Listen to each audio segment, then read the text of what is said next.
Thank you, everyone, for joining us today. Let me get my screen back up here.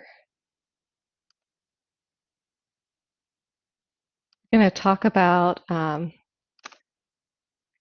story walks today. So I wanted to try and do a poll just to sort of see where everybody was on story walks, whether or not you had ever done a story walk or you've never even heard of a story walk, but I couldn't quite figure that out. So if you've never heard of a story walk and want to learn more, well, that's what I'm going to start with today. So if you are super familiar with story walks, then you're just going to have to bear with me. But I'm Abby Branstein, and I'm from the Oldham County Public Library. And we've been doing story walks for a little over a year. So I have made all of the mistakes and am ready to share with you um, what people have learned or what I've learned. So here's what we're going to talk about today. I'm going to go through what is a story walk, why you should care and want one at your library. I'm going to go through a quick start, how you can jump off and doing them, and then dig into the details, what makes a great story walk.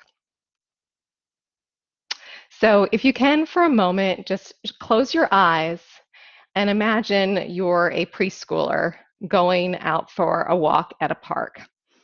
Um, and you come across a sign that has a picture book page on it. And all of a sudden, you're excited. You want to learn more about it. And you look in front of you and you see another page. And all of a sudden, you're running up the hill to go look at this next page of the book. And you're even more excited because not only is there a fun story, but the pages are asking you to do fun things like hop like a bunny or moo like a cow. And you're having a great time. So that's a story walk. And from the adult's perspective, now their child that they are dragging outside because they're losing their minds, being locked up inside, is not only running up the hill, but is excited to run up the hill and to read and interact with this story. So it's essentially a storybook or a picture book that has been deconstructed and put on individual signs. And it was developed by Anne Ferguson of Montpelier, Vermont. And she was actually working for the health department at the time and wanted to find some creative way to help adults and children with chronic illnesses. She wanted to get them outside and exercising. So, in partnership with the Kellogg Hubbard Library, they came up with the Story Walk. And that started in 2007 as a way to get adults moving. And momentum grew through the Let's Move in Libraries campaign, which was a byproduct of the Let's Move campaign of Michelle Obama. So then it became much bigger across the United States.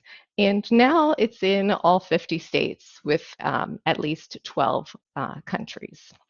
So I think it's continuing to grow too as more people learn about it. So let's talk about why now. Why should you want to do a story walk now? Well, especially during the midst of a pandemic, when we've had to take our traditional programming plans and sort of tear them up and reinvent ourselves. This is a safe outdoor activity, which when we were shut down and couldn't do much, this became a great way to reach out to people in our community. It's another way to promote learning through play. So those every child ready to read concepts that we are, thinking about, we can add those to the signs as we ask them to identify shapes or colors, count items, um, talk about letters. It's also available outside normal operating hours. So I know is, libraries struggle with staffing and illness, had to close temporarily due to the pandemic. This is something that has been able to be up during all of those times as well. And equitable. So has everything has moved online, and we're struggling with the not, having communities without internet access, without smartphones. This is something that is available to everyone, which I thought was super important, especially as we are offering so many programs online these days. And finally, that mental health concern. As so many of us are feeling isolated, um, not wondering if it's safe to be around other people. This is something that's great for adults. It's just, even 10 minutes can help give you that breath of fresh air, that, anxiety relief, to keep you sane. Okay, so here's the quick start for a story walk. You want to pick a picture book, want to decide where you're going to put it, figure out what sort of signage you want, put it together, and promote it. So you're done. Now, what are all the little bitty steps inside all of these big steps? So the first one, selecting a picture book. You want to select something with minimal text and bright colors. When I think it depends on your audience, but I'm thinking preschool, maybe school age, maybe younger than preschool. That's sort of the target audience with this. So those bright colors are going to pull those kids in.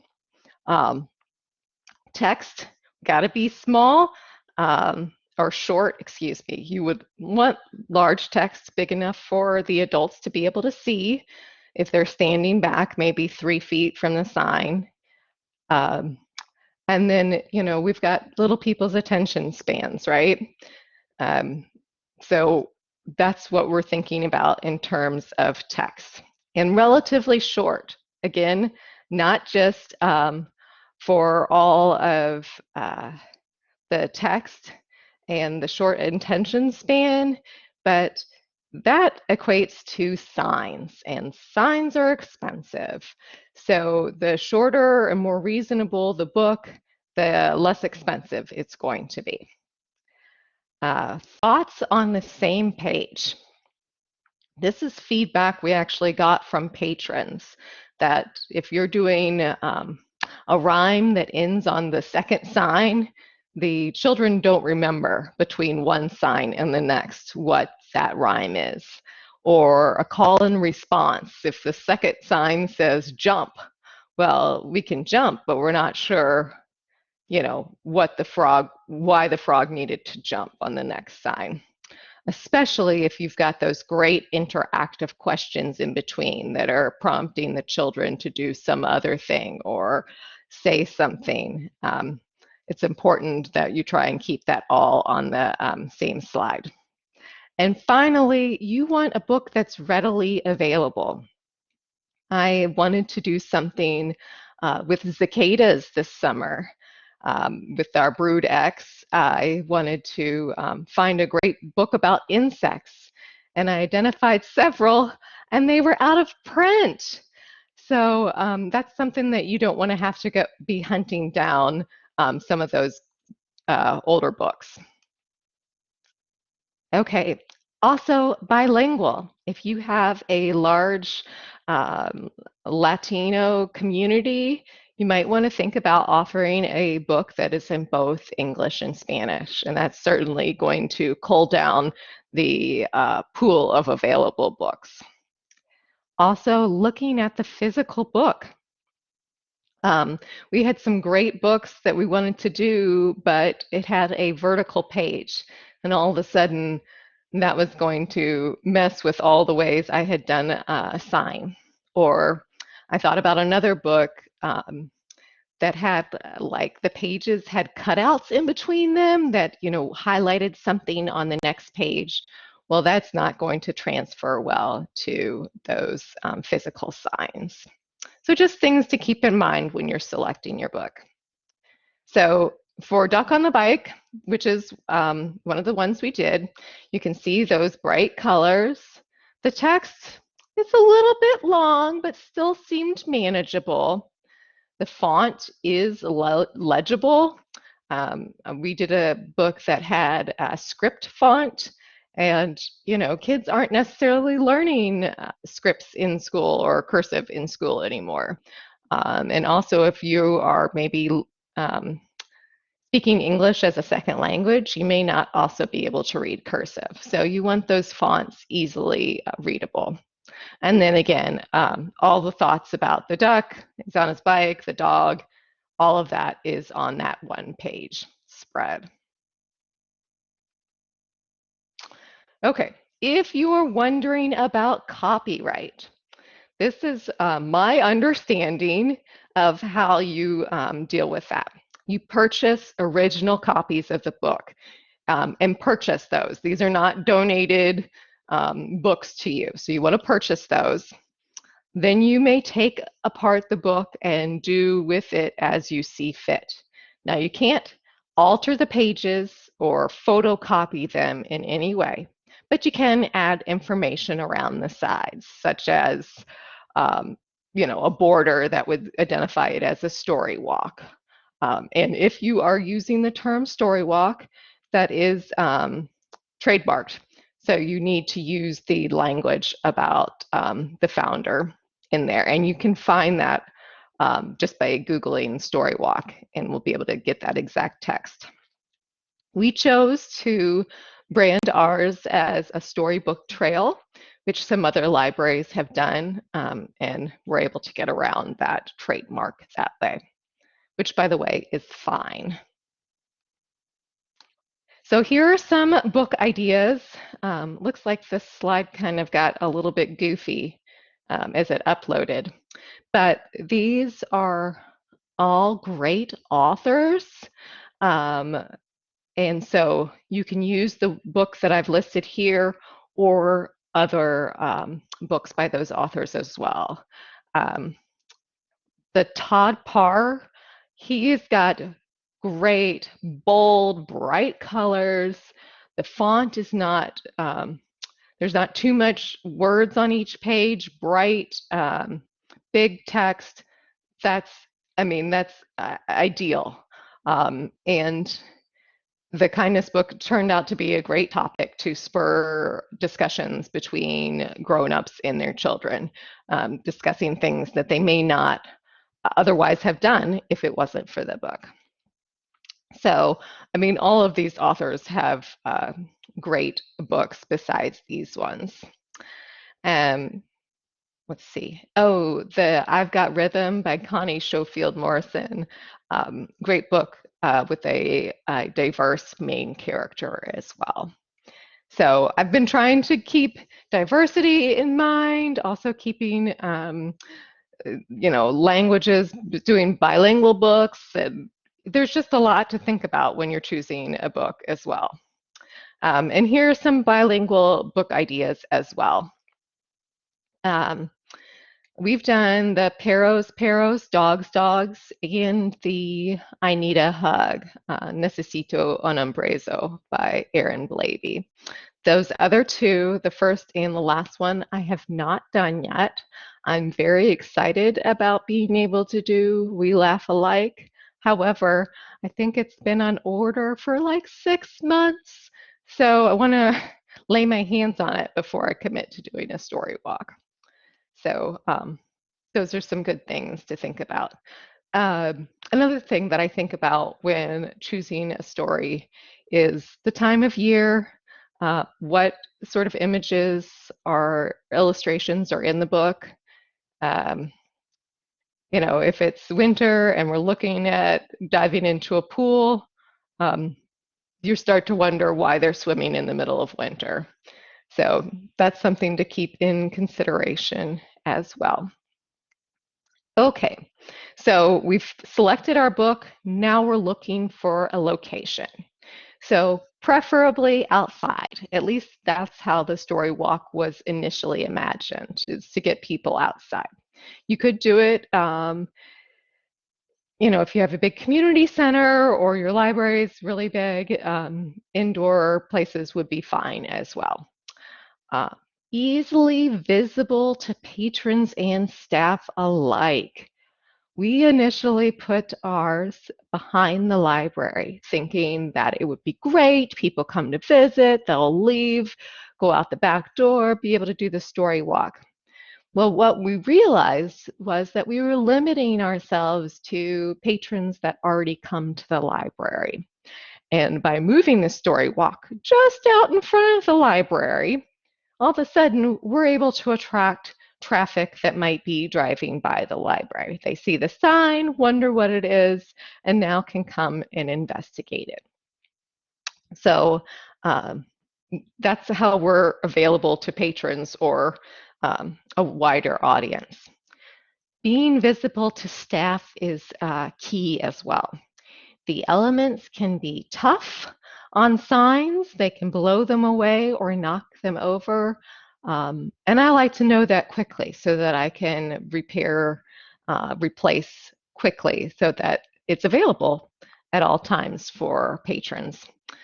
And vandalism can also be an issue. And you would want to know, at least I want to know immediately if something's happened, certainly to get that fixed. So that can certainly be a challenge if the story walk is at a remote location, somewhere not about to your library, such as, a parks department or something. So if it is at a remote location, you want to have a plan for who's checking on it, and who's going to maintain those signs or mow around them if that needs to be done. So if you have them on some third-party site, you want to make sure you have an agreement with them. Accessibility. So our story walk is on this beautiful nature preserve where we can do a great little hike across a little bridge, up a hill, beautiful space to look at nature. Unfortunately, if you've brought your little umbrella stroller, this is not ideal.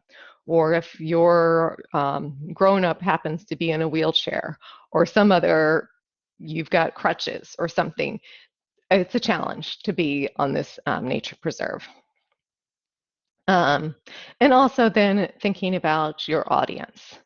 Do you want to reach that underserved community?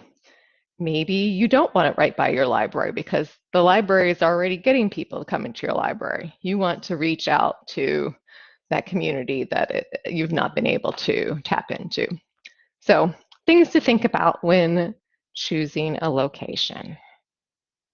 All right, so we've talked about picture book, talked about location, now choosing your signs. And this is where you can vary widely based on your budget. So we found those little metal H signs up at the top to be a great way to kick off a story walk. If you had, I think that bundle you can get like 50 for maybe like $40 or something. It ends up being relatively inexpensive in the grand scheme of things. Also, if you were to have a chain link fence somewhere, maybe it's by the school ball field or something, you could use zip ties, grommets on your laminated sign and hang that really inexpensively as well.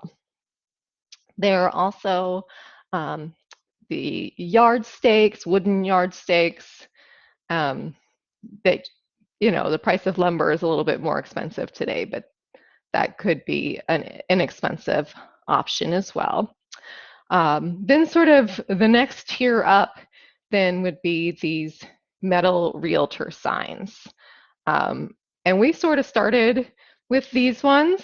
We found that they were great to get started, but they didn't last long. I would say maybe 2 months before they were breaking.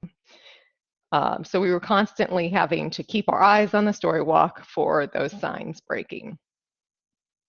So we were able to make the investment in these more expensive realtor signs.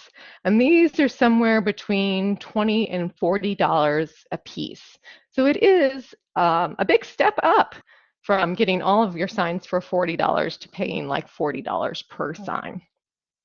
But we had tried and found that this was something our patrons really enjoyed and wanted more of. And so we were able to spend more money on the more expensive signs. So some other ways you could do it would be to DIY it.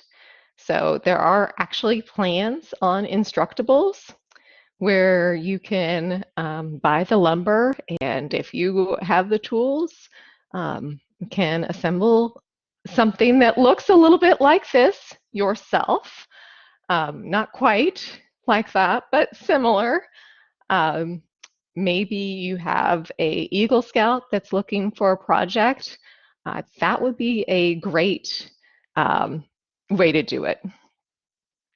The next thing is this barking dog. There are, I think, a couple of companies that specialize in the exhibits, and these are permanent installations and are expensive. Well, I think they're expensive, up to $6,000, and I think they're gorgeous. Swoon, but they are permanent. So if we had jumped in and done these right away, we would have found that our permanent signs weren't in the location we really liked. So you want to make sure, or I suggest, that before you invest in that, you are confident that where you have it is where you want it to be for a significant amount of time. And I actually don't know what the upkeep for these types of permanent installations are because we've not taken that plunge yet. All right, so we've talked about the picture book, location, signage. Now this is actually the assembling and getting your signs ready to go. So dissecting the book. I prefer hardback books. Um, the paperbacks are certainly less expensive, but I found trying to get the glued pages to come apart nicely to be difficult.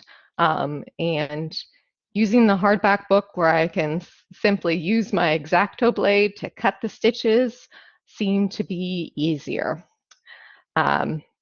And so the first thing I do is I put sticky notes with numbers on each page because otherwise you take the book apart and you don't know how the pages go back together again. So this one will save you a lot of time later by just paying attention to the numbers. I start by cutting off the outside of the book after removing the jacket, and then go through and cut the seams. And I know tech services people would cringe, but I secretly love this part of it. I feel like it's so precise, like I'm doing surgery here to try and take this apart while preserving as much of the integrity of the book as possible. And like I'm, going to give it a new home in some laminated pages. I don't know, I enjoy it. Okay, so we've created these printed pages that go along with the Storywalk, with our book going sort of in here in the center. It's a way to brand it with our local library stuff, include page numbers. If it's not totally clear where the next sign would be, you would want to include an arrow. ours, because the way they sit, it's easy to see where you should go next. But I can imagine that those really nice signs may not be able to see what those say clearly, um, because they're sort of tilted back a little bit. Um, and then we include these great questions on each sign, um, which children love.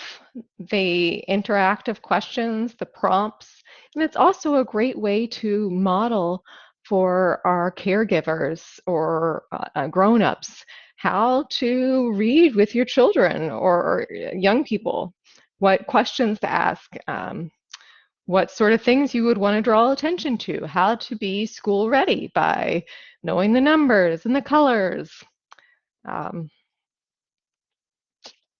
let's see. And yes, and I mentioned the patrons really like the interactive questions, such as, can you hop like a bunny? What sound does a lion make?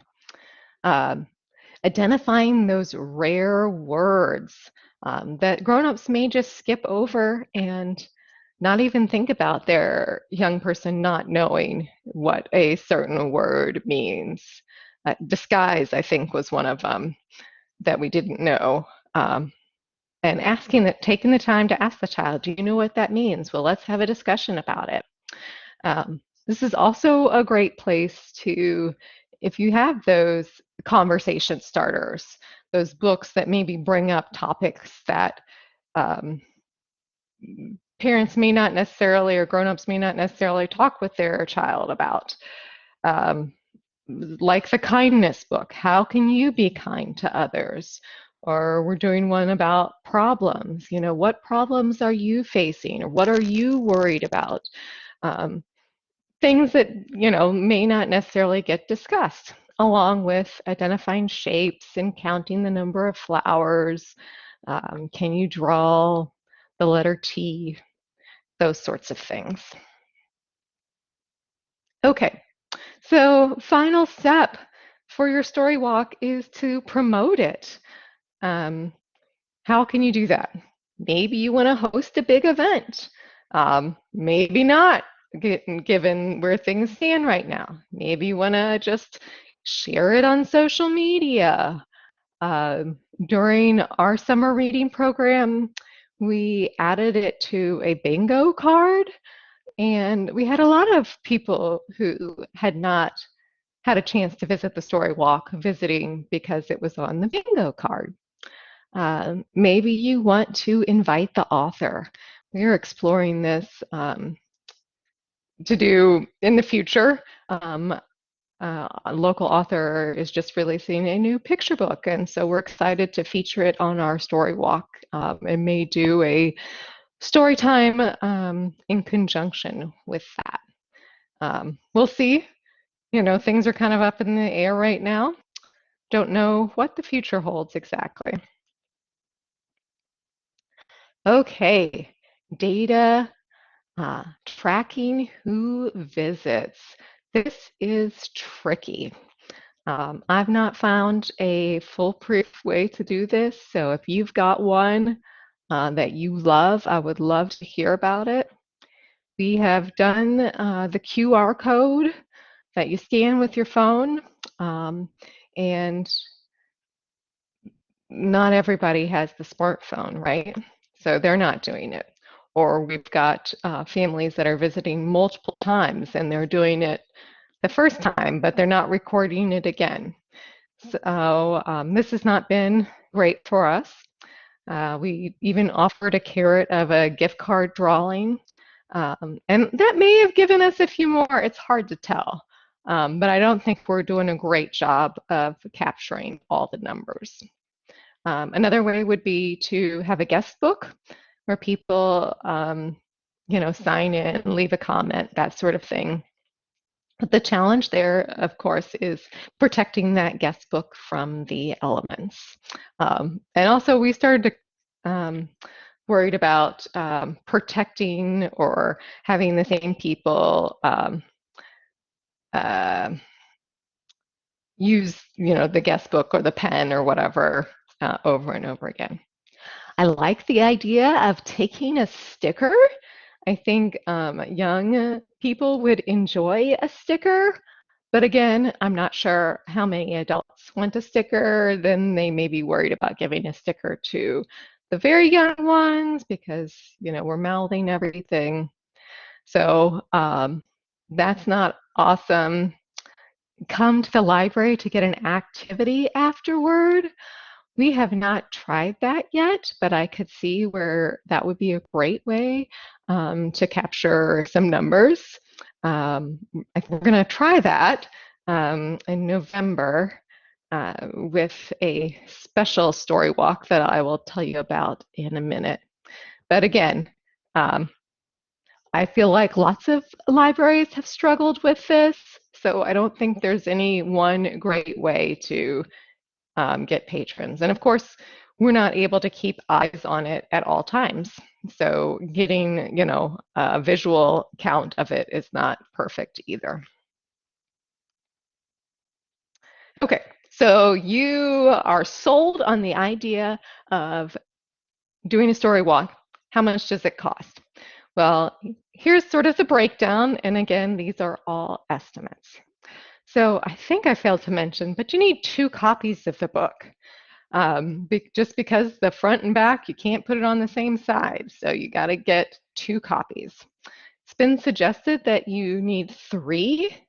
Only one time have we ever lost a sign completely um, and didn't need to replace it. Otherwise, if something happens, we just sort of say, okay, it's been up for 3 weeks, close enough to our month.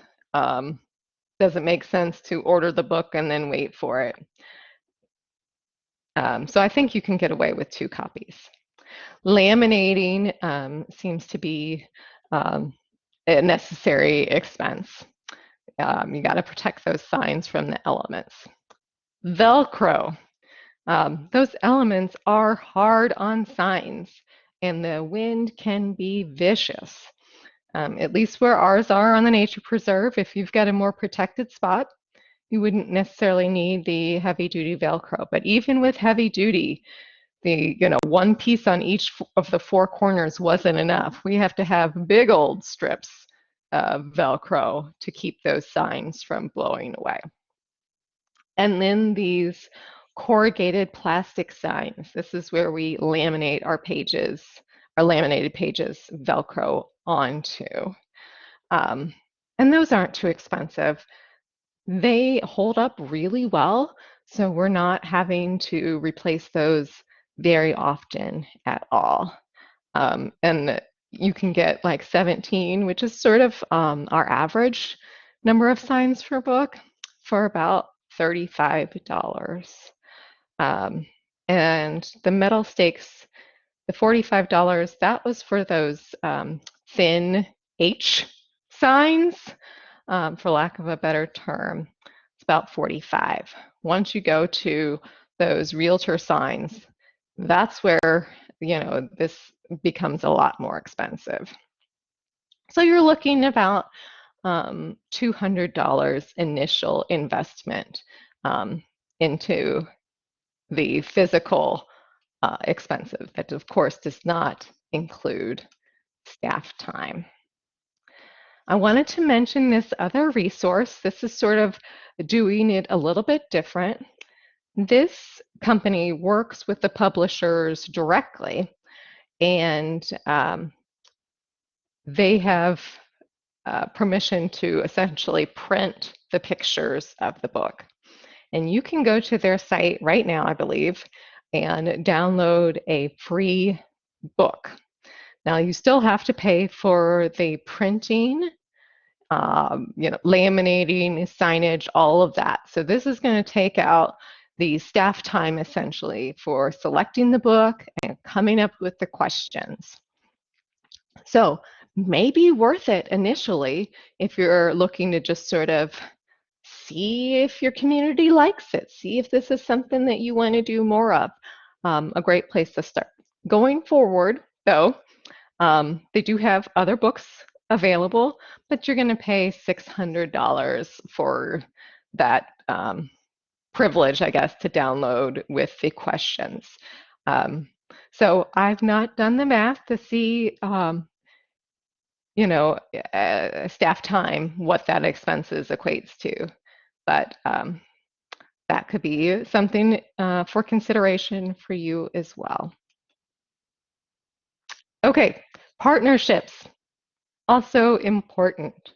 Internally, find a champion, advocate, cheerleader within your library that you can share this workload with.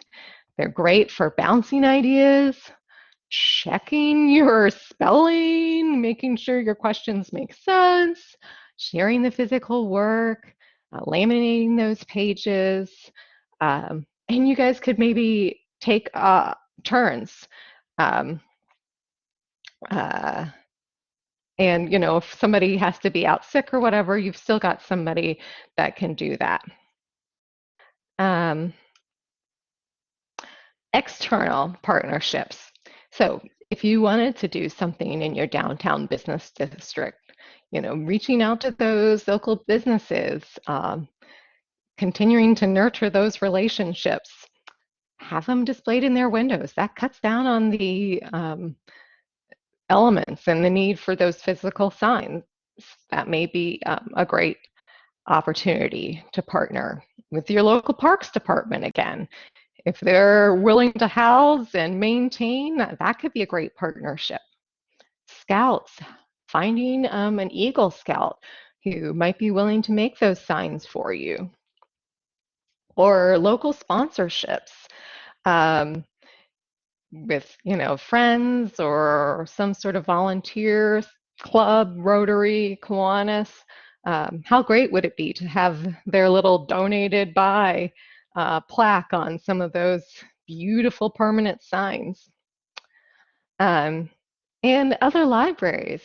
Um, we've found that about a month seems to be a good amount of time for letting the signs be up to have families visit it before we rotate it to a different branch.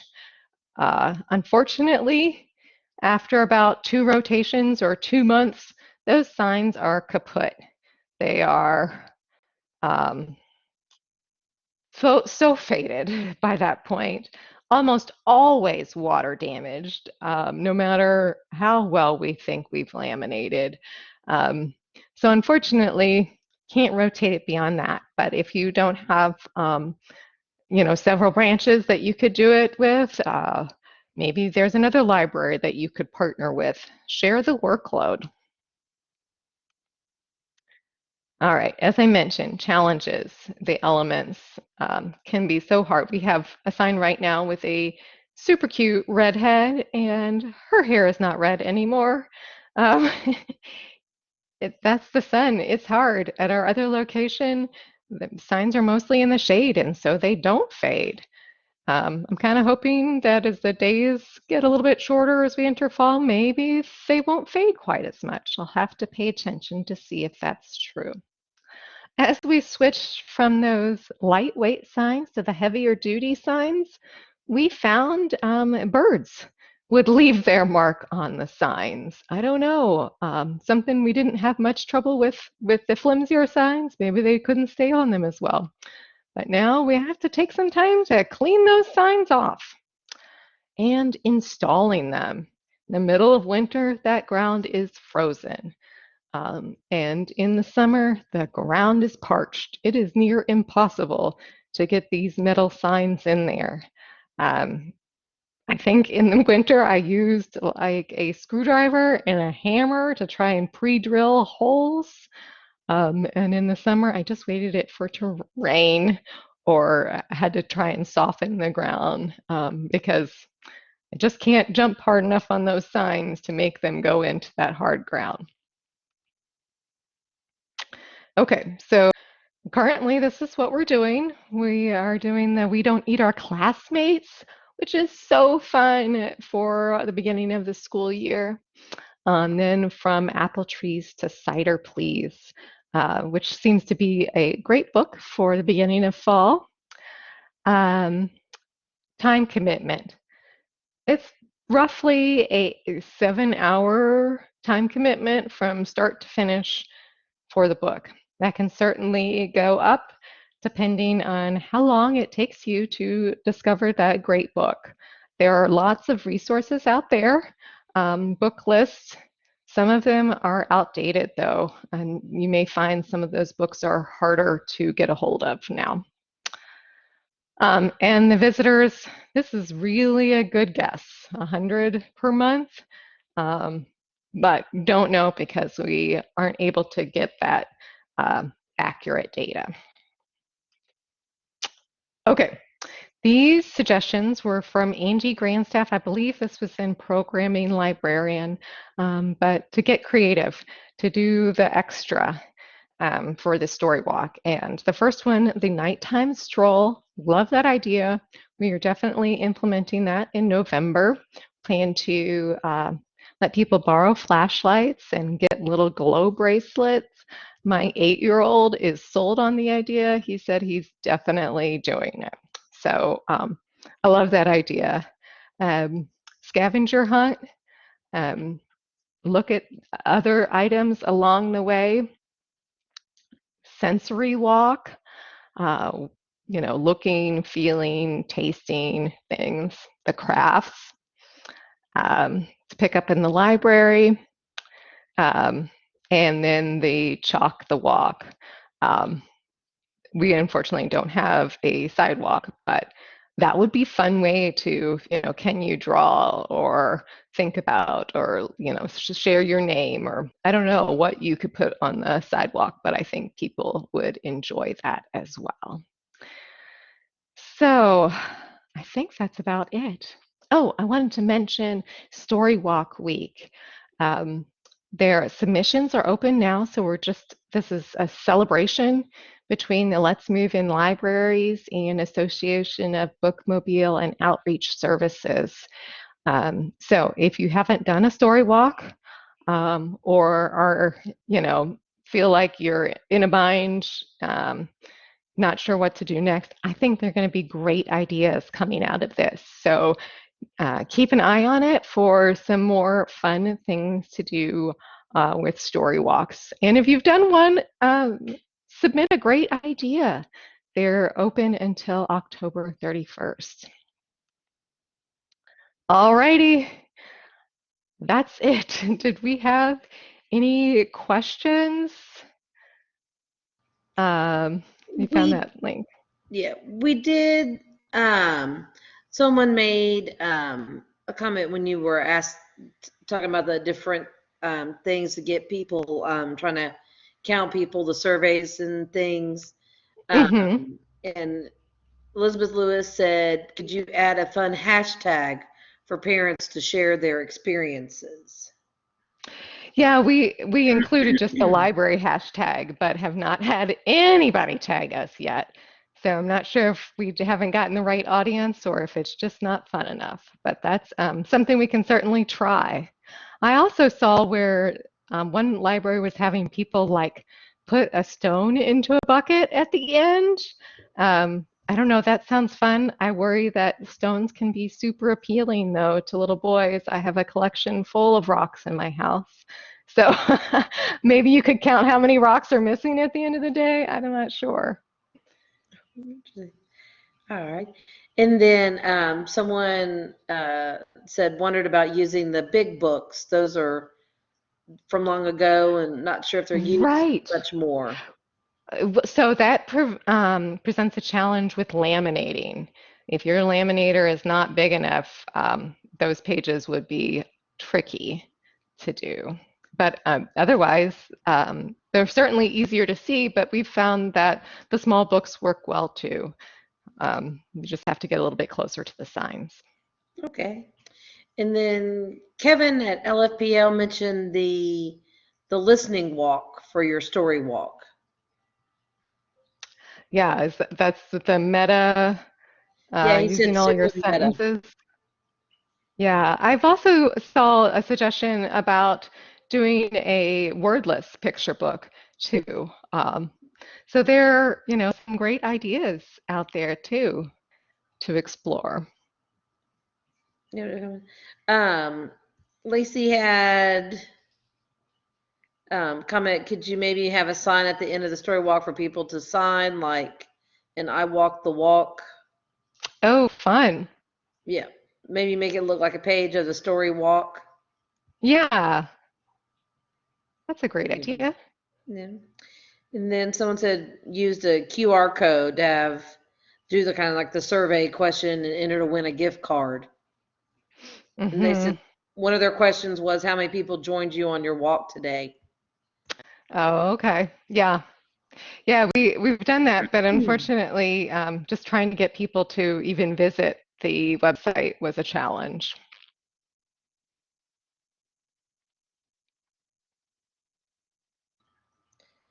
All right. Well, it's 3:46. The next session doesn't start till 4, so we've got a few minutes. If you all have any more questions or comments for Abby, if she's willing to, I'm sure she is, to stick around. Um, so this is so cool. I wish we had story walks when I was little. This is awesome. Right.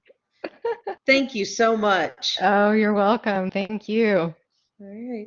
So if y'all are out there and y'all have any other questions or comments, go ahead and chat those in. Let's Jennifer, I see. see a Yeah, it looks hand like raised. I someone. don't know if that was just something you clicked or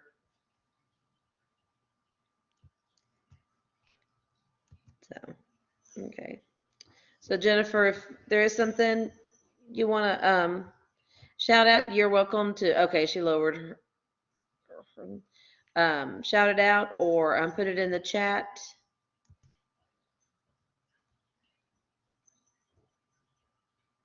Okay. Jennifer, that's about copies of the PowerPoint. Yes, you can. And Hillary just put the link there in the chat. So a copy of the PowerPoint is in there. So yeah, this is one you want to go back and and look at. So, right, well, I'm going to mute myself just in case anybody has any other questions or Abby wants to say anything before we close out today. Oh, thank you, everybody, for coming. It was a pleasure. I'm glad so many people are interested in story walks.